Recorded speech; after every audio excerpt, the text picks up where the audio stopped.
Бұл шындыққа жанаса ма? Сізді де 2,5 миллион теңге күтпекте. Ассалаумағалейкум, армағазақ арнамызға қош келдіңіз. Қазақстан және жаһанда болып жатқан ең соңғы жаңалықтарды алғашқылар қатарында білгіңіз келсе, арна төменіндегі бір ғана лайк және подписка тетемелерін баса кетуді ұмытпаң. Ал онда біз бастадық.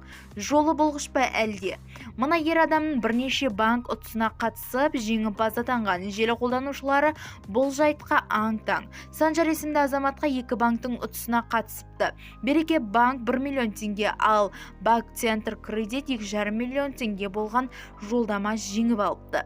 Банк Береке ұтысының шынайы болғанын хабарлайды. Ал Банк Центр кредит ұтыс кезінде жүйеде бұзылу сынды сырттан қандайда бір әрекет тексерілмек.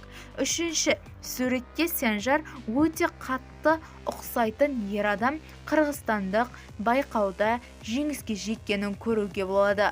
Осыдан кейін жаңа жыл қарсаңында армандар орындалатынына қалай сенбеуге болмақ. Бізді тамашалауды жалғастырыңыз, саламат болыңыз.